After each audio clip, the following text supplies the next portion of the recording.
Welcome to TalkBack. My name is Andrea Smith, And I'm Christy Dillon. and we are so glad that you are joining in to check out our topic for this week, which is disgust.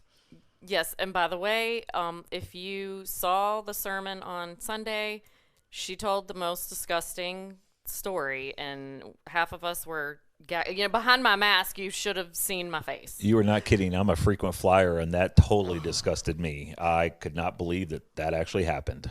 Well, I couldn't remember the right word, and that happens when I'm in the middle of preaching. Was it defecate or Yes. desecrate? And, that's a word too, right? Like, that's a word. Desecrate is That a word. is a word. Defecate. And I don't even know if I used the right word in the sermon, but if you didn't have a chance to watch Sunday's message, shame on you. No, I'm kidding.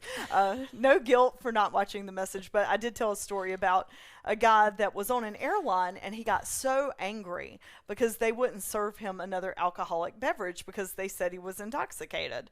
And probably he was, because what he did next out of anger was to defecate and then use some of the linen napkins. And it still makes me laugh. And he used some linen napkins.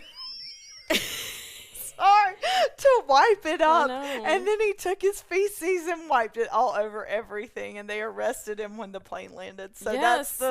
that's the story Christy's talking about. I would have jumped out of the plane at that point. I'm sure if I'd been on the airplane, I would have not been laughing. No. Because I would have been gagging because it Yes. was so disgusting. Yes. I wonder how many people did gag Throw or up or throw up something. I from don't that, know. right? That'd be an Who on a interesting plane? That thing makes to it look even up. worse.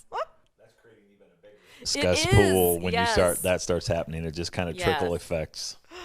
All right, well, do we have any questions for today? We do. So the first thing is, what should disgust us in today's society? Feces in an airplane. Yes, absolutely. People not washing their hands. Oh, that's true. And that's actually gotten even more important than those of us who have OCD and washed our hands like that before the COVID. Right. Now we see and have learned more about how gross it really is if you don't wash your hands often. So yeah. I think social injustice should disgust us. And absolutely. I think those are the examples we see in Scripture. When Jesus gets disgusted, and it happened more than once. He got disgusted by the behavior of the money changers in the temple when they were Yes. overcharging the people for the offerings. And he got disgusted when people were being mistreated. Yeah, and it makes me think of like when I have children in my class that come to school that maybe have like holes in their clothes, or if they smell, it's really hard to try to like overlook that and pretend it's not there, but you have to, because it's a child, and it's that's probably a parental issue. So I feel like that kind of can go out or towards like why people are disgusted by like homeless people, or maybe they look dirtier than we do, or but like you were saying, how we need to look past that. Like if we can get past the disgust part of seeing something like that and get to the compassion part, like what you were talking about like maybe why they're like that. Right. Asking the question why. Exactly. Yep. And that's really hard, because of course if somebody looks dirty or smells dirty, all of our our human Right. Of course we go to disgust first. It is a biological response to Yeah. something that causes an unpleasant sensory reaction for us. So it is a Absolutely. legit physical reaction and an emotional reaction. Definitely. And that leads right into the next question that someone asked, and it could be off the same thing. How do I learn to love someone who disgusts me? Because you play right into that. Yeah. And I guess it depends on what part of it you're talking about. Like if it's someone whose actions disgust you because they are maybe acting in a certain way about a certain group of people. Maybe they're racist, maybe they're sexist, and that disgusts you. That's hard. I don't know how you get past that. So when do I you think? was growing up, I grew up in the Baptist tradition. And I'll never forget, it was one of the first lessons I really remember being taught in my Sunday school class. And it was that question, except, how do you love people that are unlovable? And my Sunday school teacher said, you love them out of God's love. And so over the years, I mean, in high school, of course, high school drama, there were several times that there were just people that I really didn't get along with, or some that were really unkind to me. But I knew, and I was this, trying to be this good little Baptist girl that listened and, read my Bible every day and all this kind of stuff. And I remember really wrestling with feelings of disdain for this one person that used to I rode the bus, and they were bullies to me on the bus. And I hated them. I hated the way that they treated me and taught to me. But at the same time, I knew that if I were going to be a follower of Christ, I needed to love them. And so I kept going back to that. You love them. Even when you can't love them, you know that God loves them. And so you just defer to that God's love. And I just left them alone and tried not to have feelings of hate, because I don't think we're called to do that. And just recognize that God has to deal with all that. I'm not God, and just let it be. Yeah.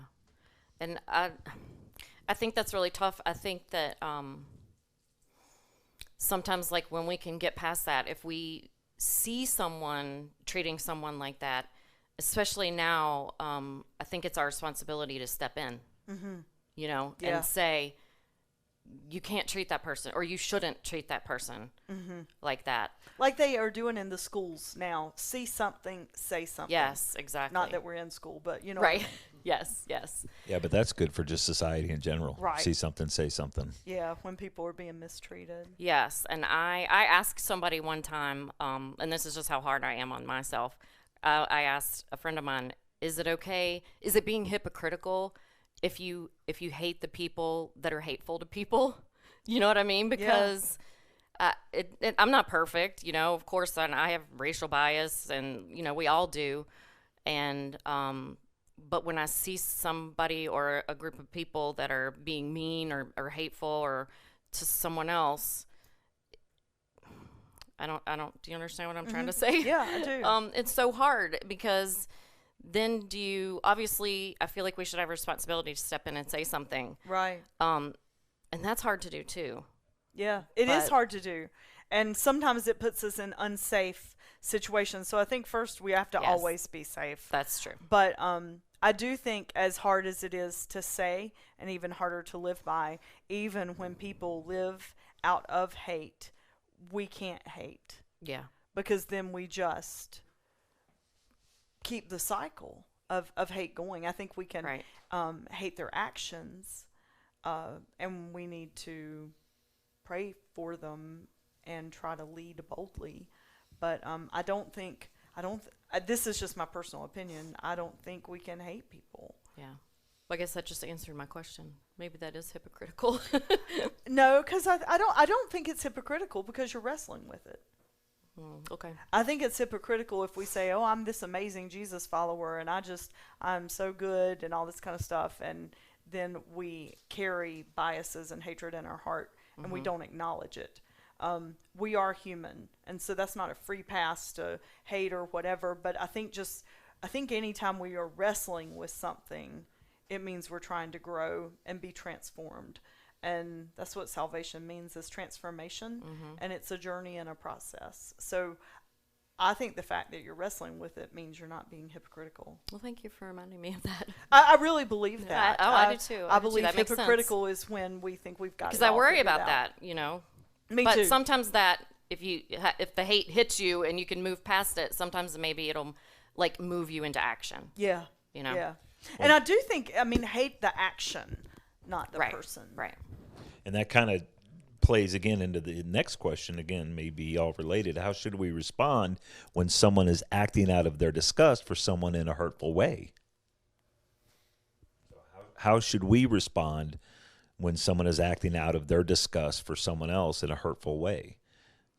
again, that's what I we think kind we of have to, we have to just step in and say, and it depends on, like you said, you have to worry about your safety. It depends on where you are and what you're confronting, you know, because those guys that, I think last year, I think it was like in Oregon or what, somewhere out west, that were sticking up for, I think it was a Muslim woman that some person was verbally attacking, and one of them was killed. Really? Yeah, when they stood up for her. One of them was stabbed. One of them was, maybe two were killed. And they were just trying to step in and say, listen, leave her alone, you know? So we have to be, we have to be careful about that. You never know. If that person's that full of hate, you could end up stabbed or hurt or. Yeah. And that's kind of, can disgust change the way we think about doing good? And that's exactly what you just kind of talked about, is exact situation of someone, was disgusted and they were trying to do some good. And, can it change the way we think about doing good? So the probably most important question is, how do we recognize disgust in ourselves? Well, I think when we wrinkle up our nose. Yeah. In the study that I did for today's message, there were a lot of articles and things around that our facial expressions show when we're disgusted. And those closest to me that love me say, when I get disgusted or turned off by something, you can read it all over my face. My nose is wrinkled and I just look disgusted. I make faces. So, yeah, that's a innocuous answer to a really good question. I think when we find ourselves passing judgment. Or when you find yourself wanting to get away. That escape thing. If something disgusts you and you want to, whatever kind of situation it is, Yeah. Does that answer it? That answers it. I think so. All right. And that's it. Well, thank y'all for joining in for TalkBack. And we're going to start doing it this week, or this way every week. So stay tuned for next Wednesday. Thanks.